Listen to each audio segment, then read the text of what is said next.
आज के कृष्णार्थ सूत्र में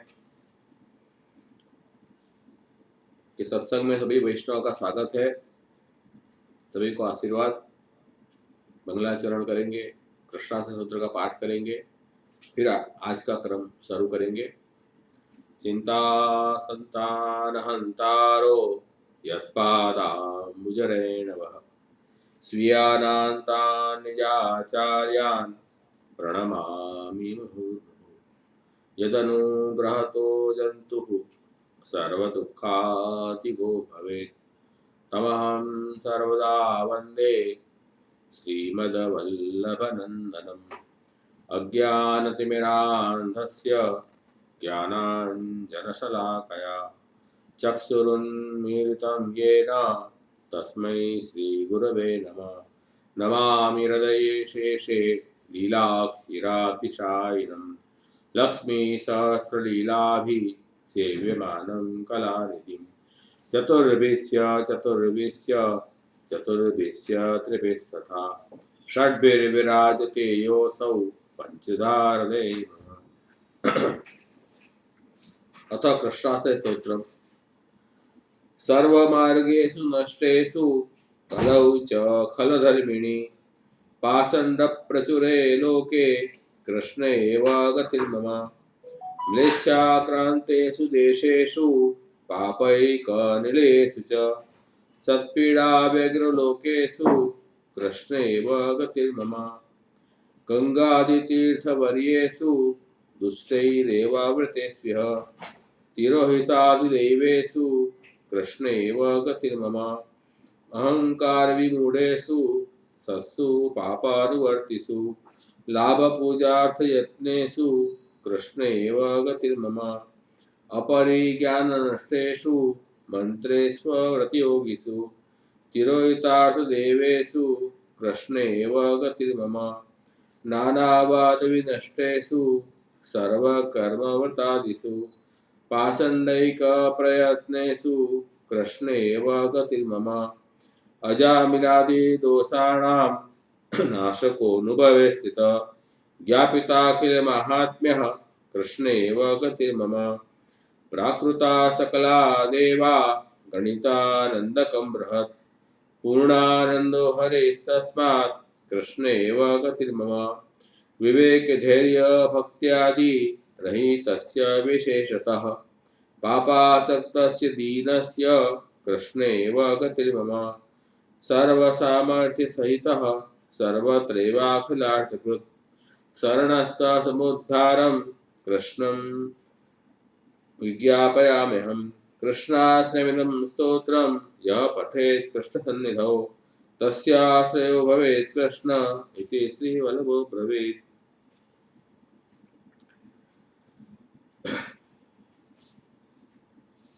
गत शुक्रवार को जो जहाँ से बात अधूरी रखी थी वहां से फिर शुरू करेंगे। कृष्णाश्रय स्तोत्र में श्री महाप्रभु जी ने भगवान श्री कृष्ण का महात्म्य हमें समझाया है और वो जो कृष्ण का मार्ग है वही अब इस कलयुग में जीवों के उद्धारक है, क्योंकि सभी मार्ग जो हैं वो अब फल देने में विफल हो चुके हैं। और इस कृष्णार्थ स्तोत्र में प्रारंभिक जो 6 श्लोक हैं उसमें सभी साधनों की विफलता बताई है और पुष्टि मार्ग में धर्म अर्थ काम मोक्ष ये चारों पुरुषार्थ भगवान श्री कृष्ण ही हैं। इसलिए कृष्ण एवं गतिर्मम, कृष्ण ही मार्ग है, कृष्ण ही साधन है, कृष्ण ही फल है। कृष्ण के अतिरिक्त और किसी से हमारा उद्धार अब शक्य नहीं है। यही के पारलों के सर्वथा शरणम हरि, यही कृष्ण का मार्ग है। और कृष्ण मार्ग में जीव जो है अपना साधन के अहंकार को छोड़ के और प्रभु के आश्रित हो जाता है। जो भी करेंगे वो प्रभु ही करेंगे। तो जब प्रभु के ऊपर आश्रित हो जाते हैं तब और किसी भी फल की अपेक्षा बिना जब जीव प्रभु के आश्रित होता है तो प्रभु भी उस जीव से कुछ फल की अपेक्षा नहीं रख के किसी भी योग्यता की अपेक्षा रखे बिना उस जीव का स्वीकार करते हैं। ये यथा मां प्रपद्यन्ते ताम तथैव भजाम्यहम्। भगवान श्री कृष्ण गीता में आज्ञा करते हैं, जो जीव जिस भाव से मेरे शरण आता है उसी तरह मेरा स्वरूप उसके सामने प्रकट होता है।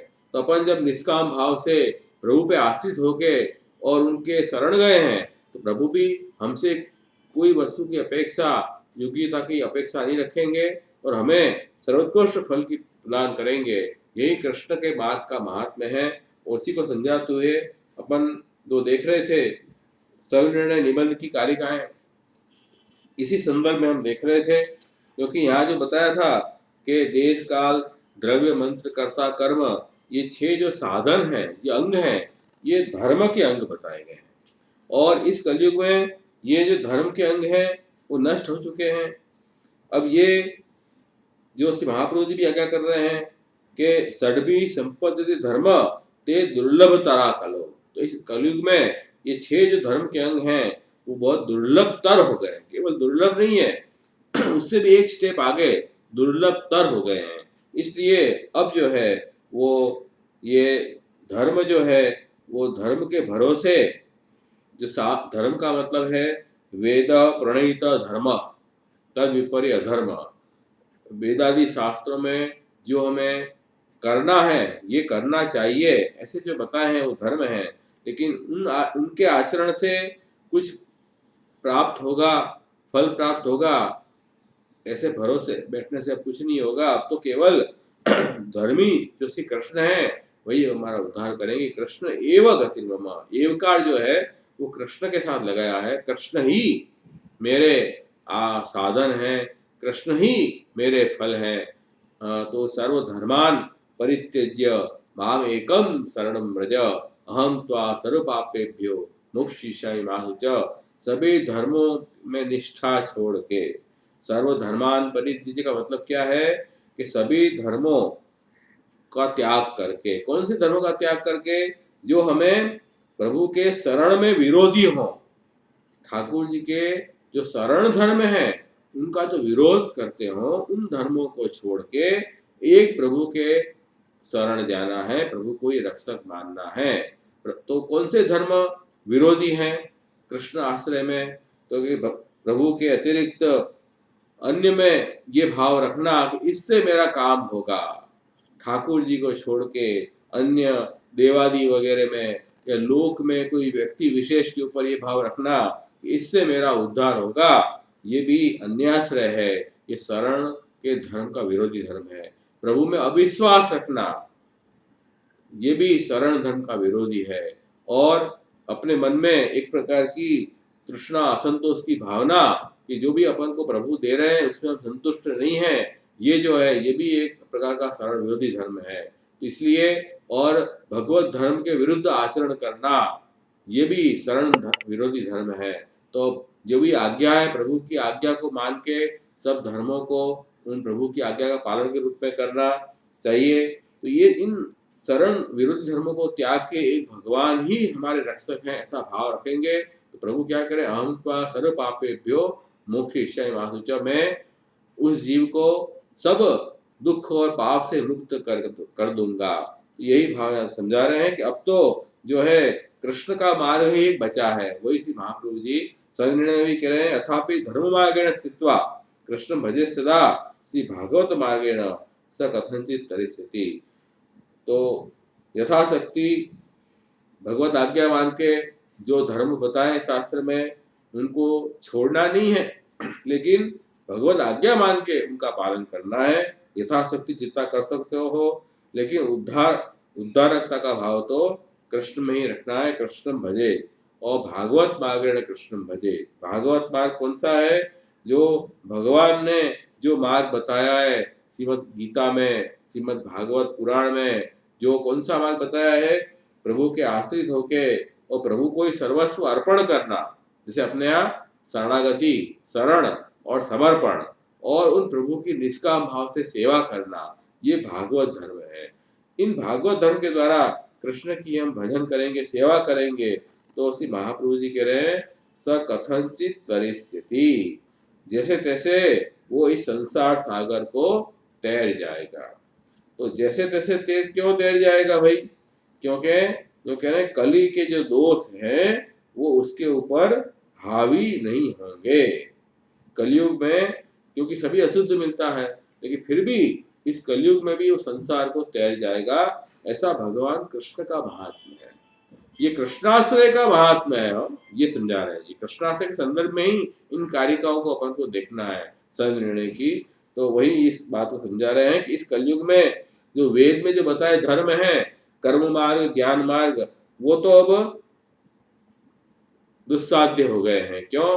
क्योंकि वैसे न वर्ण है, न आश्रम है, न ऐसी शुद्धि उपलब्ध है, तो वेदोक्त फल तो हो नहीं सकते हैं। लेकिन जो भगवान का भजन भागवत मार्ग के अनुसार करेगा तो उसको अवश्य फल मिलेगा।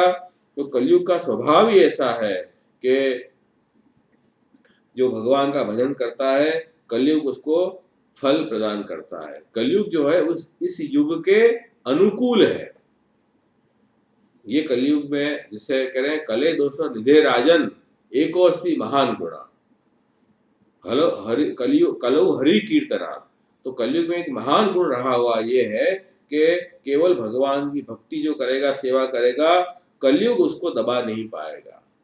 कलयुग में भयंकर दोष भरे हुए हैं सब धर्मों को नष्ट कर देगा, सब अशुद्ध कर देगा, लेकिन जो प्रभु के सन्मुख है, प्रभु की सेवा से स्मरण में लगा हुआ है, उसको कलयुग कुछ नहीं कर पाएगा। इसलिए सर्व मार्गेषु नष्टेषु कलौ च खलधर्मिणी पाषण्ड प्रचुरनो के कृष्ण गतिनो वो श्लोक तो मैं बाद में लूंगा, लेकिन अभी अपन इस सर्वणय की कारिका के आधार पे कृष्णाश्रय का महात्म्य समझे, फिर वापिस उस श्लोक पे अपन आएंगे। तो अब कह रहे हैं कि ये बात तो हम समझ में आ गई कि ये जो भगवान का महात्म्य तो इतना बड़ा है, कृष्णाश्रय का जो मार्ग है उसका एक अपना विशेष महात्म्य है। लेकिन यहाँ से महाप्रभु जी आज्ञा कर रहे हैं अत्र बाधकत्वयम्, क्योंकि वहां का कथनचित तरिष्यति, कथनचित मतलब कुछ ऐसी बात कही कि 100% नहीं, हाँ तैर जाएगा कुछ तरह से। तो 100% क्यों नहीं कही, उसका कारण आप समझा रहे हैं कि भगवान मार्ग में, कृष्णाश्रय मार्ग में कोई दोष नहीं है। दोष जो है वो जीव का है। वो क्या दोष जीव का है? यहाँ दो प्रकार के बाधक बताए हैं। अत्रापि वेद निंदायाम और अधर्म करणात् तथा नरके न भवेत पात किंतु हीनेषु जायते। ये बात यहाँ समझाना चाह रहे हैं कि ये इस मार्ग में एक तो वेद की निंदा करो, भक्ति कर रहे हो आप, फिर भी वेद की निंदा कर रहे हो, और अधर्म कर रहे हो, अधर्म का आचरण कर रहे हो, तो ये आपको दो चीज जो है वो बाधक है। भगवत मार्गे स्थित्वा यदि वेदानाम अप्रामाण्यम वदेत कथनचित अपि, भक्ति मार्ग में हो, आप सेवा कर रहे हो, लेकिन वेद की आप निंदा करोगे तो आपको बड़ा बाधक आ जाएगा, प्रतिबंध खड़ा हो जाएगा। और वेद में कहे हैं जो धर्म है उनका आप विरोध करोगे, जैसे वर्ण के धर्म के, आश्रम के धर्म, जो भी धर्म वेद में बताए हैं उनका आप विरोध करोगे, उनको अप्रामाण्य कहोगे, तो कह रहे हैं कि आपको हीनेषु जाए, हीन योनि में आपका जन्म होगा। नरक न भवे पाप, नरक में तो आपका पतन नहीं होगा। देखो ये एक विशेषता है भक्ति मार्ग की। क्यों? तथा भगवान नामनः नरक विरोधी तत्वात् न नरके पातः। भगवत नाम में की ये महिमा है कि यदि कोई जीव प्रभु का नाम ले ले तो उसको नरक तो हो ही नहीं सकता है, नरक पात तो नहीं होगा। किंतु तृतीय मार्ग साधनत्वात् हीनेषु जायते। तृतीय मार्ग मतलब जन्म मरण होते रहना, ये तृतीय मार्ग होता है।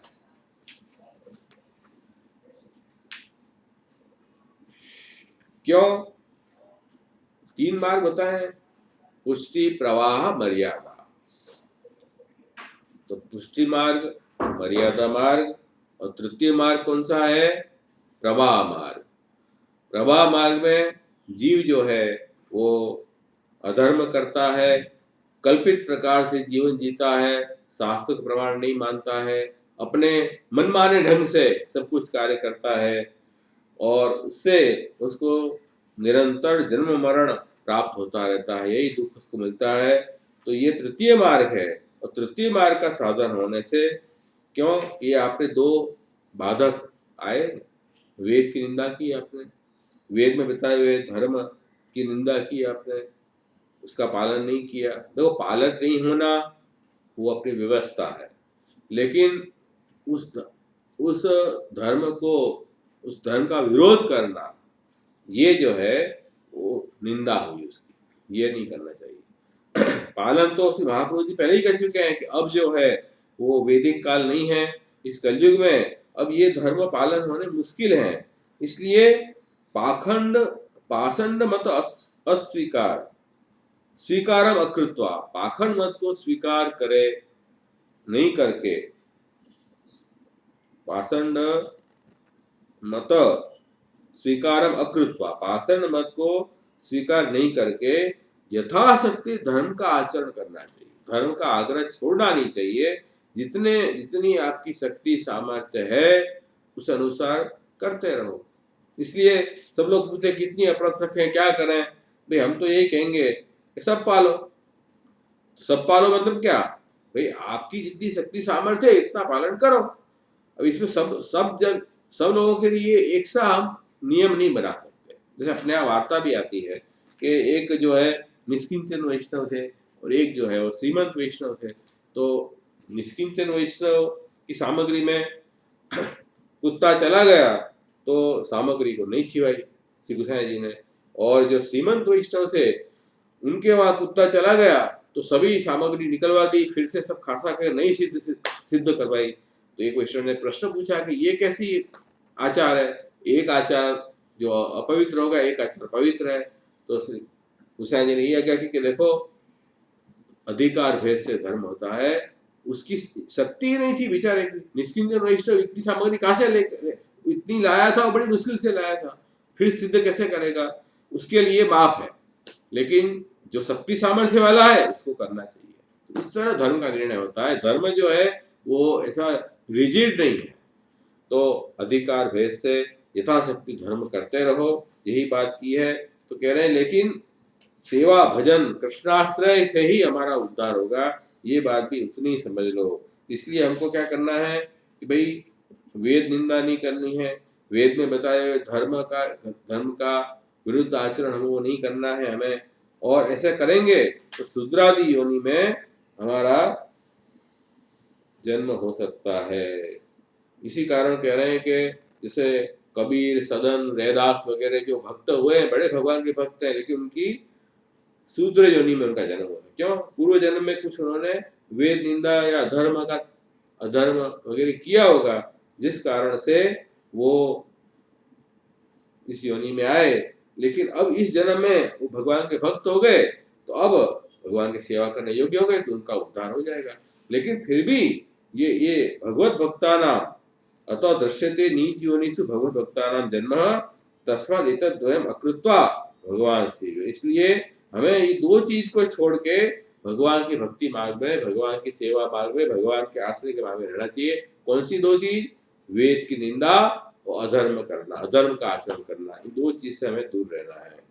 फिर कह रहे हैं कि शूद्र वगैरह की योनि मिलेगी, हीन योनि, तो उसमें फिर क्या फल प्राप्त होगा? तो आगे से महाप्रभु आज्ञा कर रहे हैं, पूर्व संस्कार तत्र भजन मुच्येत जन्म भी अत्यंत अभिनिवेश चेत संसारे न भवेत तदा एतावन मात्र ताप्यस्ति मार्गेस्मिन् मुरवैरेण। ये बात यहाँ समझाई कि देखो कि भाई आप पूर्व संस्कारतः हीन योनि में जन्म हुआ आपका, लेकिन अत्यंत अभिनिवेश से, अत्यंत आपको अभिनिवेश संसार में अत्यंत अभिनिवेश जो आप नहीं होंगे, तो आपके जो पूर्व संस्कार थे भक्ति के, उस संस्कार के कारण भजन करने से वो जीव इस जन्म से मुक्त हो जाएगा। पूर्व संस्कार तत्र भजन जन्म भी मुच्येत। कब? संसारे अभिनिवेश अत्यंत अभिनिवेश चेत न तदा जन्म भी मुच्येत भवे। वही कह रहे हैं कि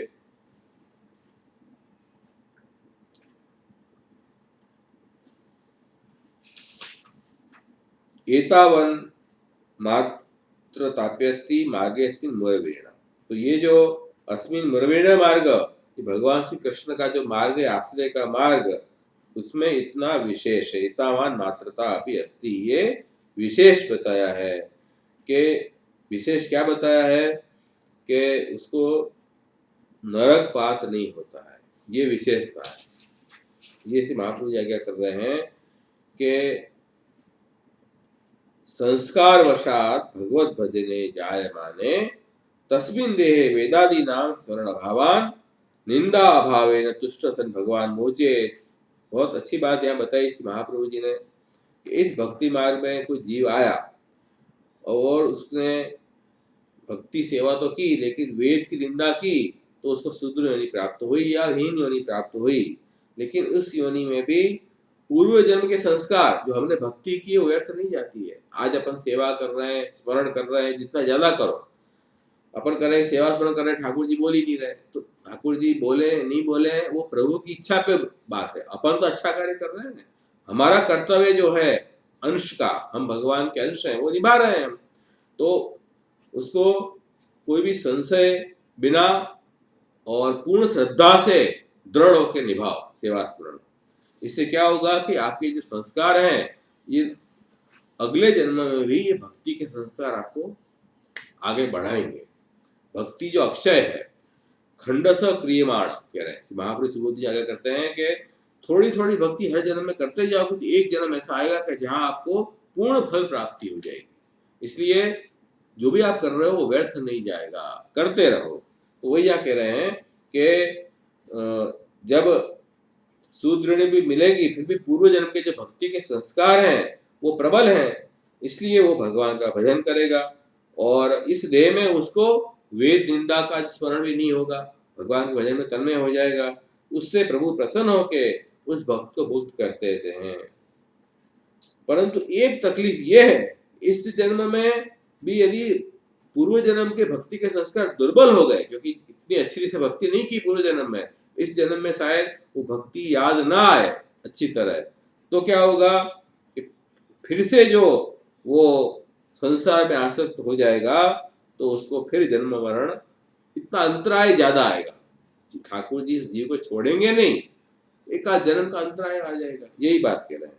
तो इसलिए कह रहे हैं कि महाप्रभु जी आज्ञा कर रहे हैं कि संस्कारस्य दुर्बलत्वे ज्ञान अभावात् संसारे अभिनिवेश भवति। संस्कार जो दुर्बल हो जाएंगे और भगवत ज्ञान के अभाव के कारण संसार में उसका मन लग जाएगा। इस कारण दृढ़ भजन अभावात्, दृढ़ भजन के अभाव में वो मुक्त, उस जन्म में मुक्त नहीं हो पाएगा। इसलिए कह रहे हैं कि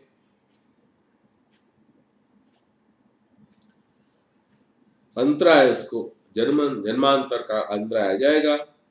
वही बात यहाँ बताई। लेकिन एक बात और इसमें समझने की है, वैसे आचार्य आगे कर रहे हैं, एतावन मात्रताप्य अस्ति मार्गेस्मिन् मुरवीरेण। ये जो भगवान श्री कृष्ण का आश्रय का जो मार्ग है, इसमें एक बात ये विशेष है। क्या बात विशेष है? कि ननु उत्कर्ष असहनेन कथम वेदम न निंदेत। भगवत मार्ग की तुलना में वेद के उत्कर्ष को वो सहन नहीं करता हुआ भक्त वेद निंदा क्यों नहीं करेगा? तो कि वेद निंदा करेगा तो उसको हीन योनि में जन्म होगा, और फिर तो भक्ति मार्ग में भी उसका नाश हुआ कि नहीं हुआ। आप कैसे भक्ति मार्ग की बढ़ाई कर रहे हैं, ये समझा रहे हैं। कृष्ण आश्रय के जो मार्ग है उसकी बढ़ाई कैसे कर रहे हैं? क्योंकि उसको वेद निंदा की तो हीन योनि में जन्म तो हो ही गया, ये शंका है। लेकिन उसका समाधान श्री महाप्रभु जी ये दे रहे हैं कि देखो, इसमें अनिंदायाम मोक्ष, निंदा नहीं की तो मुक्त हो जाएगा जी। और निंदायाम अपि न नरक आदि, निंदा की भी तो भी उसको नरक तो नहीं मिलेगा। ये तो 101% है। वेद अतिरिक्त मतेषु भगवान मार्गे एतावदपि फलमस्ति न तो सांख्यादौ इति तेभ्य उत्कर्षः। ये बात यहाँ समझ लो कि भक्ति मार्ग के अतिरिक्त जो मार्ग है उसमें ये स्कोप नहीं है। उसमें आपने भूल से भी अधर्म का आचरण कर दिया, वेद निंदा की, तो आपको नरक में दंड भुगतना पड़ेगा। लेकिन कृष्णाश्रय मार्ग में यदि आप हैं तो भले ही अधर्म कर भी दिया तो नरक पाप तो नहीं होगा, हीन योनि में जन्म होगा, क्योंकि भगवान नाम जो है वो नरक विरोधी है। भगवान नाम का ऐसा चमत्कार है कि वो यमदूत देख के ही भाग जाते हैं, और यमराजा ने ये उनको इंस्ट्रक्शन दे रखी है। भागवत पुराण में अजामिल उपाख्यान में आता है कि जो व्यक्ति, जो जीव प्रभु का स्मरण करता हो, प्रभु की सेवा करता हो, उसके तरफ दृष्टि भी मत करना। दृष्टि की तो बहुत बड़ा प्रभु का अपराध हो जाएगा, तो वहां नरक का तो प्रश्न ही खड़ा नहीं होता है। इतनी अस्वस्थता इसमें है।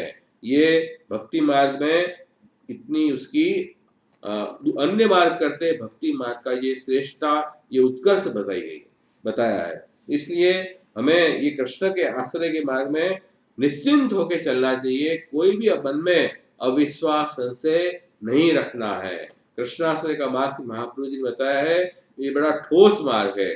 कृष्ण एवं गतिर्मम, यही बात यहाँ कह रहे हैं। इसलिए आगे भी बता रहे हैं कि देखो, जो ये तो हीन अधिकारी की बात हुई कि जो अधर्म वेद निंदा कर रहे हैं वगैरह वगैरह। अब जो उससे मध्यम अधिकारी कौन है कि जो सेवा नहीं कर पा रहे हैं, केवल प्रभु के आश्रित बैठे हुए हैं। कौन? सर्व त्यागे अनन्य भावे कृष्ण मात्र एक मानसे सायुज्यम कृष्ण देवेन शीघ्रमेव ध्रुवम फलम। क्या आज्ञा की कि सर्व त्याग, सब कुछ छोड़ते हुए अनन्य एक भगवान कृष्ण में ही अपना मन लगाए और उसको कृष्ण में शीघ्र ही सायुज्य रूपी फल की प्राप्ति हो जाती है। इसमें कोई दो राय नहीं है। मतलब न तुम सेवा कर रहे हो, न स्मरण कर रहे हो, लेकिन श्री कृष्ण शरणम मम, बस इसके यही आपका एक उद्धारक मंत्र है। इसी से आपको कृष्ण का सायुज्य प्राप्त होगा। ऐसा एक कृष्णाश्रय का मार्ग है। तो उसमें ये बताया कि सर्व त्यागे अनन्य भावे कृष्ण, श्री कृष्ण शरणम मंत्र आप जप कर रहे हो, लेकिन मन में भाव क्या रखना है? सर्व त्यागे अनन्य भावे। सर्व त्याग मतलब बाहर सो देवाणी से सर्व का त्याग करना, माने जो है वाणी और काया से प्रभु सिवाय अन्य का आश्रय नहीं करना है, और भीतर से मन से भी एक प्रभु में ही अपना भाव रखना है। तो सर्वश्रेष्ठ देव श्री कृष्ण हैं, वही मेरा सब कार्य सिद्ध करेंगे। विवेकस्तु हरि सर्वम निरच्छादक करिष्यति। भगवान की इच्छा से ही सब कुछ हो रहा है, होगा, वही हमारा कल्याण करेंगे। उन्हीं की इच्छा सब कुछ हो रहा है, उन्हीं के आश्रय से सब कुछ सिद्ध होगा, ऐसा मन में भी भाव रखना है। वाणी से भी इसी प्रकार के भाव को, मतलब जैसे अपन पहले देख गए थे कि विवेक धैर्य आश्रय, तो उसमें विवेक ये था कि सब कुछ हरि की इच्छा से ही होगा। हरि दुख दूर करने वाले हैं, भक्तों के सब दुख हरि ही दूर करेंगे, ये भाव हमने देखा था। धैर्य ये है कि आजीवन तीनों प्रकार के दुखों को सहन करना, ये धैर्य है। और आश्रय ये है कि इस लोक और परलोक में केवल भगवान ही हमारी रक्षा करेंगे। ये विवेक धैर्य आश्रय बताया था। उसमें हम ये देख गए थे कि देखो, ये आश्रय कायिक, वाचिक और मानसिक, 3 प्रकार से कृष्ण आश्रय होता है। उसमें मानस त्याग, मन से प्रभु में ही शरण की भावना रखना, और काया से कैसे रखना? धैर्य। जो भी दुख भी आ रहे हैं, प्रभु मेरे हित के लिए वो दुख दे रहे हैं, कि वो भी जो भी दोष होंगे वो नष्ट हो जाएंगे। कुछ परीक्षार्थ प्रभु हमारी दुख दे रहे हैं, तो उस परीक्षा में पास हो जाएंगे। तो दुख भी प्रभु की इच्छा से ही आ रहा है। प्रभु की इच्छा बिना तो कुछ भी नहीं होता है ना, ठाकुर जी की इच्छा से ही सब कुछ होता है। इसलिए वो सब दुखों को सहन करना, ये कायिक शरण है।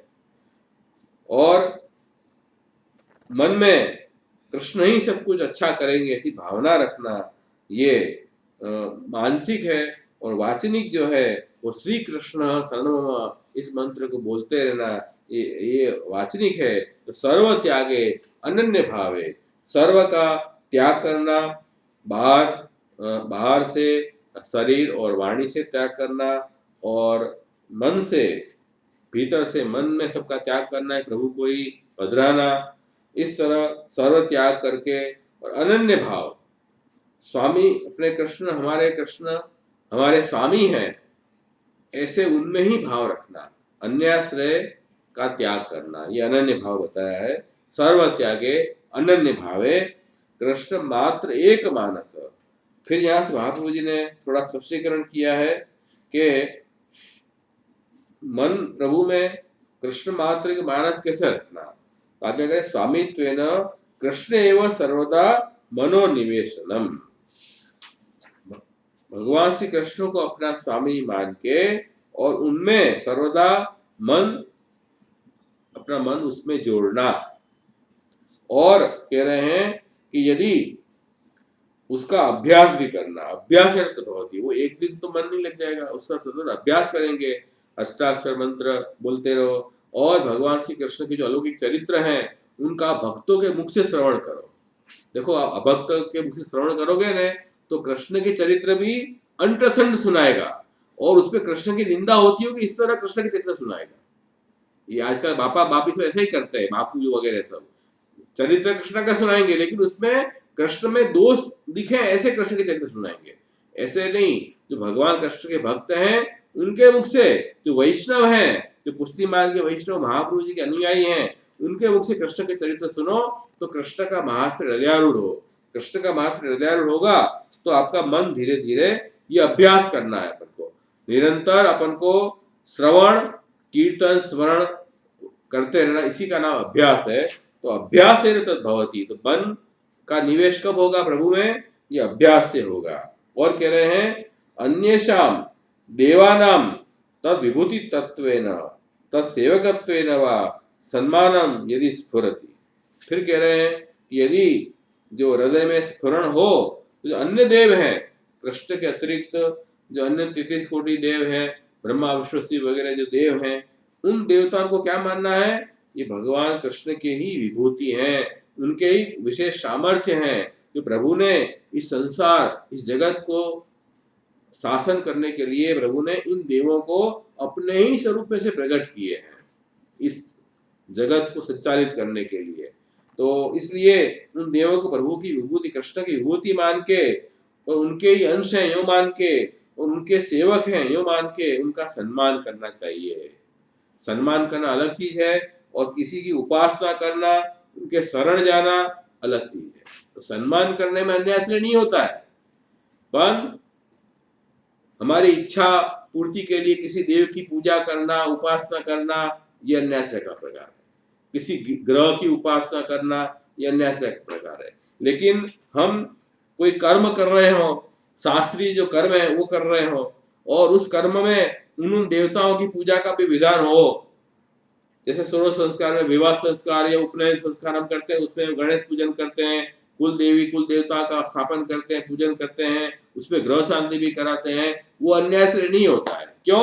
वो कर्म के अंगभूत है, उस विशेष कर्म के लिए हमने उन देव की स्थापना की है। तो देव प्रधान नहीं है, वह कर्म प्रधान है।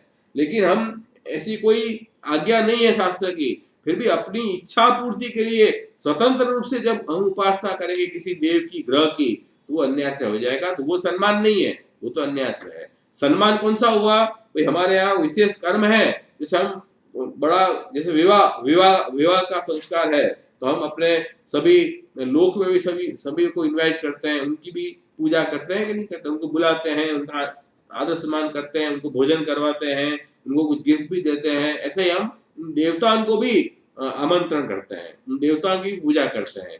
तो एक व्यवहार हुआ, जैसे लोक व्यवहार शास्त्रीय व्यवहार हुआ, वो उपासना नहीं है, वो सम्मान की बात है। सम्मान करना वो एक चीज है, और आश्रय लेना अलग चीज है, ये भी सम्मान। जैसे महाप्रभु जी यहाँ क्या कर रहे हैं, अन्येषाम देवानाम तद विभूति तत्वेन तत्सेवकत्वेन वा सम्मानम यदि स्फुरति। सम्मान करो तो उनको प्रभु के ही सेवक मान के, प्रभु की विभूति मान के उनका सम्मान करना है, लेकिन आश्रय तो कृष्ण का ही रखना है। इस तरह से कह रहे हैं, एवं देहपात पर्यंतम कृष्ण एक मानसस्य सायुज्यम शीघ्रमेव भवति। इस तरह देहपात पर्यंत भगवान कृष्ण में अगर हमारा मन रहे, उनमें ही चित्त लगे अपना, तो तुरंत ही सायुज्य फल की प्राप्ति हो जाएगी। उन पुरुषोत्तम भगवान श्री कृष्ण में हम उनको उनकी प्राप्ति हमें होगी। तो कितनी बड़ी बात है, बोलो।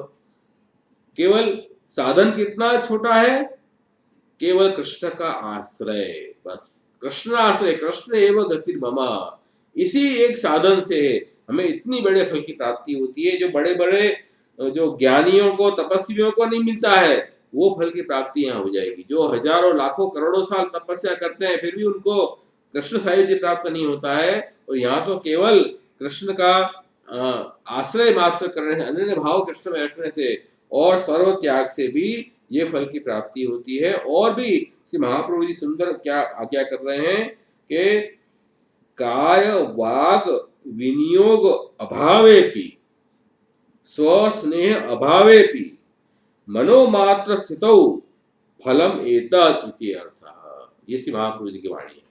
क्या कह रहे हैं कि काया वाणी के विनियोग भी न हो कृष्ण में, न हम काया से ठाकुर जी की सेवा कर पाए, न हम वाणी से प्रभु का स्मरण कर पाए, फिर भी कह रहे हैं कि प्रेम भी प्रभु में अभी विकसित नहीं हुआ है हमारा, स्नेह अभावे भी।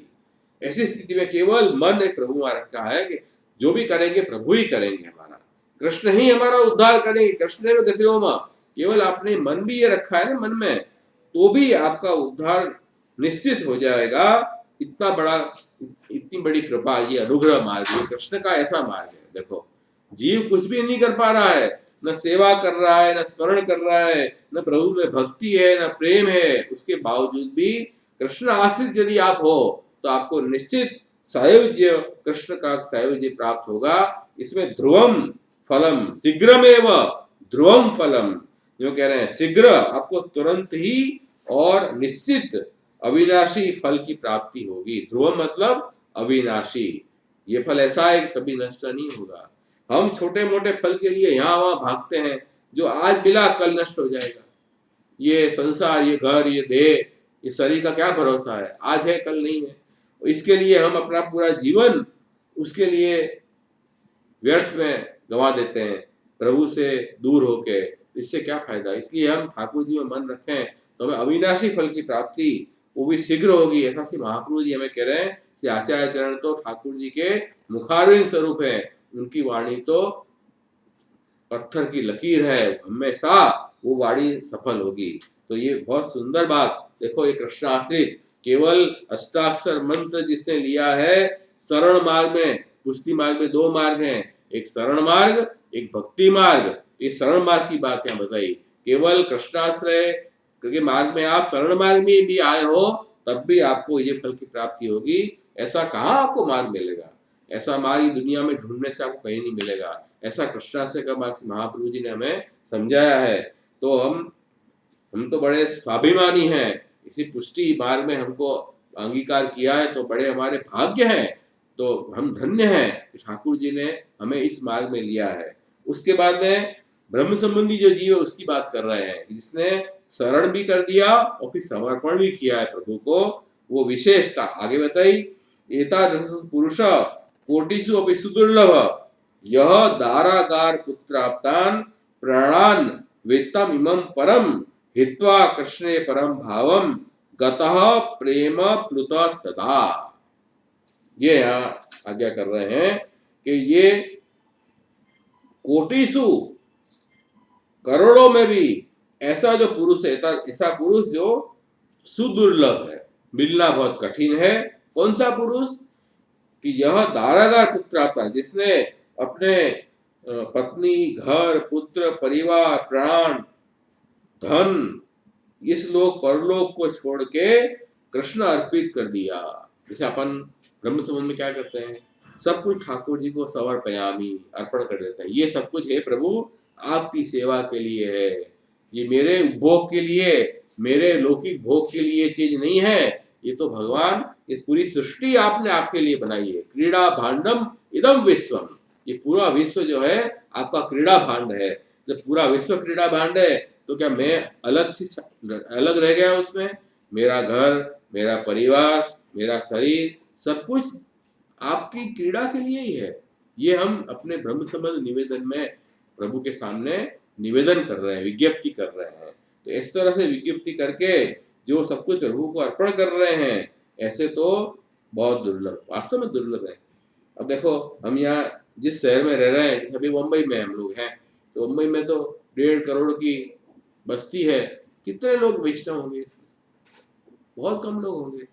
तो ये जो है वो दुर्लभ है, वास्तव में दुर्लभ है। सब लोग वैष्णव मार्ग में नहीं आ सकते, जिसके ऊपर भगवान कृपा करेंगे वही ये मार्ग में आ सकता है। हर व्यक्ति इस मार्ग में आना संभव नहीं है, उससे वो कार्य भी नहीं हो पाएगा। वो तो स्वयं से महाप्रभु जी ने आगे की है कि सर्वथा चित हरि कृपा न भविष्य तस्य ही तस्य सर्व अशक्यम स्यात् मार्गेस्मिन् सुतरामपि।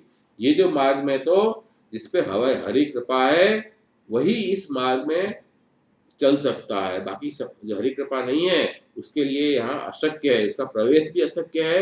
प्रवेश हो भी गया, देखा देखी, तो वो चल नहीं पाएगा। इसलिए तो बड़ी कृपा है कि वो जीव ठाकुर जी के समर्पण करके और जो है कृष्ण प्रेम में पूर्ण हो जाता है, हित्वा, और फिर करें कृष्ण परम भावम गतः, कृष्ण में उच्च प्रेम को प्राप्त होता है, और प्रेम प्लुतः सदा, और निरंतर प्रेम पूर्ण में वो हो जाता है। ऐसी बात है। मतलब ये भागवत में भी प्रशंसा की, मुक्तानाम अपि सिद्धानाम नारायण परा सुदुर्लभ। जो सिद्ध मुनि जो मुक्त हैं उनमें भी जो नारायण पर भक्त हैं वो तो सुदुर्लभ हैं, ऐसा कह रहे हैं। तो ये तो जो भक्तन की बड़ी महिमा है, ऐसे भक्त तो बहुत रेयर मिलते हैं। तो श्री महाप्रभु जी ने ऐसा सुंदर मार्ग बताया है, कृष्णाश्रय का मार्ग, वो यहाँ कह रहे हैं।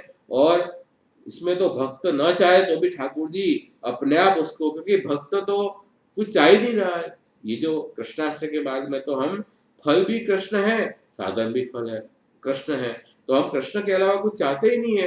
तो ठाकुर जी के शरण अपन जाएंगे, उनकी सेवा में जुड़ेंगे, उनको समर्पण करेंगे, तो प्रभु क्या कहेंगे, मैं उनको क्या दूं, मेरे अलावा मैं कुछ दे ही नहीं पाऊंगा।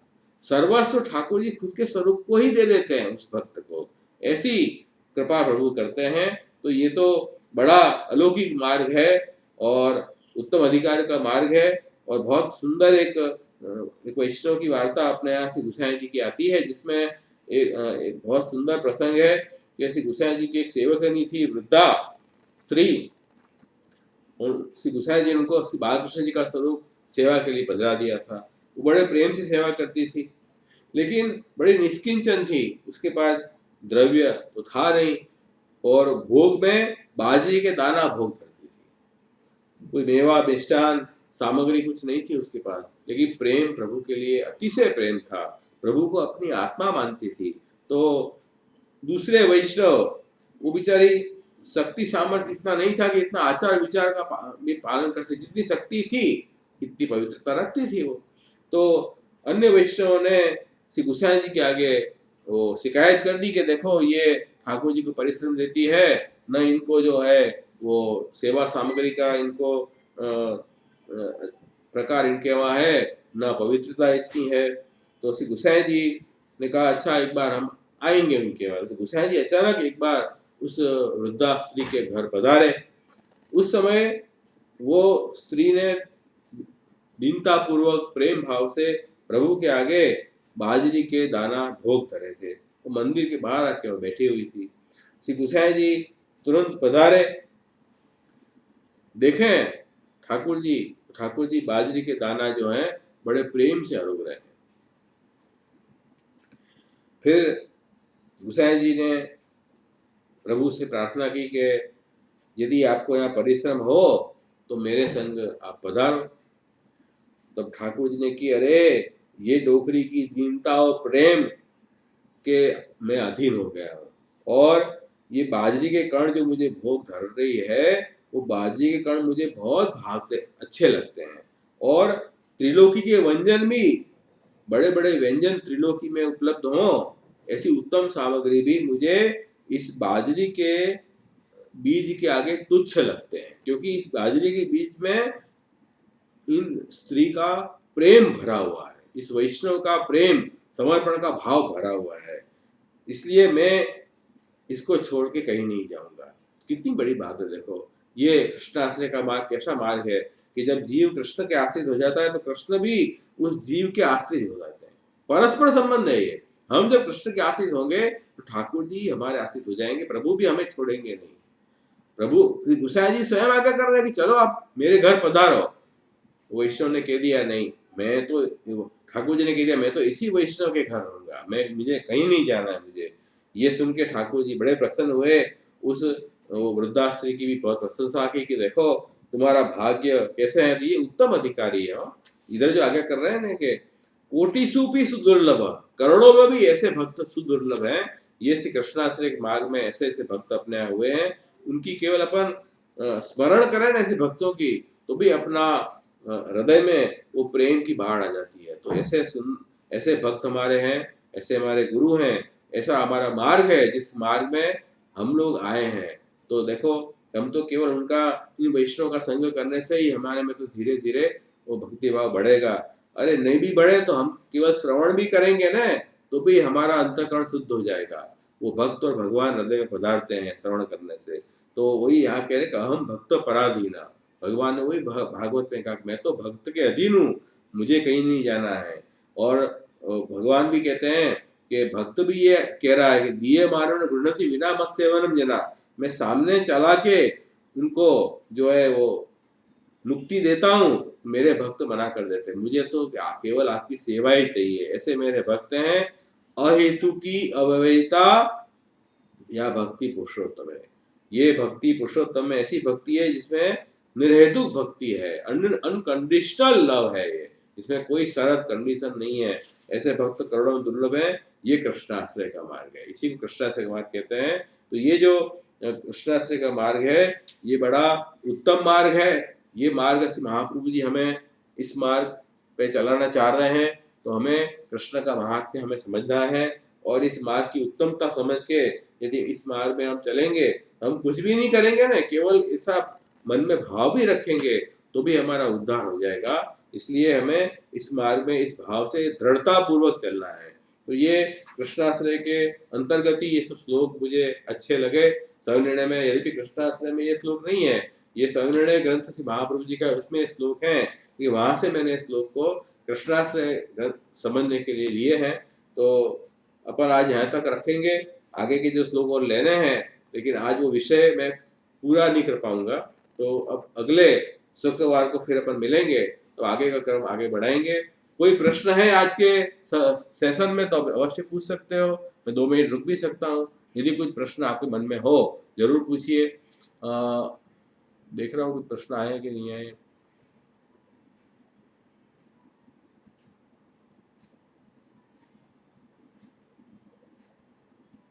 विवेक धैर्य आश्रय ના આશ્રય અને કૃષ્ણાશ્રયમાંનો આશ્રય બંનેમાં આપ શ્રી શું અલગ કહેવા માંગે છે? આશ્રય તો કૃષ્ણનો અલગ નથી કહેવા માંગતો।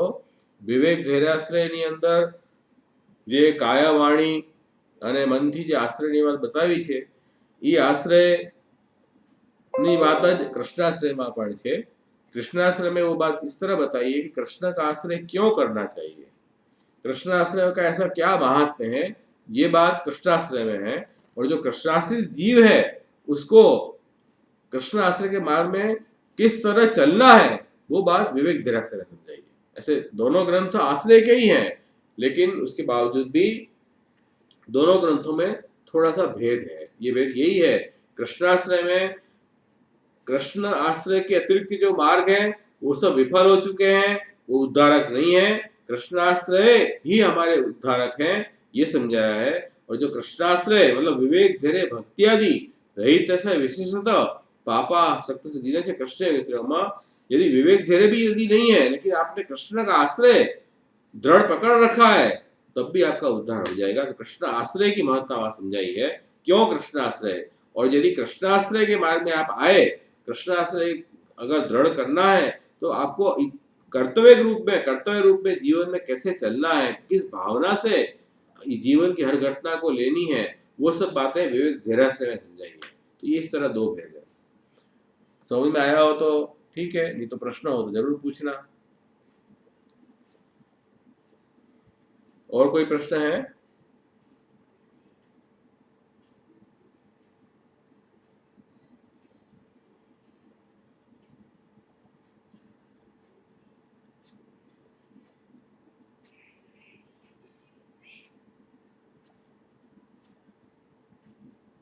तो आज यहीं रखे हैं, फिर कोई प्रश्न और आए नहीं है तो आश्रय का पद गान करके यहीं अपन रखें। दृढ़ न चरण न केरो भरोसो, दृढ़ न चरण न केरो, श्री वल्लभ नख चंद्र छटा बिन, सब जग माज अंधेरो भरोसो। दृढ़ न चरण न केरो, साधन और नहीं आकली में, जासु होय निवेरो। सुर का कहे द्विविध आंधरो, बिना मूल को चेरो भरोसो। दृढ़ न चरण न के, वल्लभाधीश की जय। क्या एक कुछ प्रश्न आया है?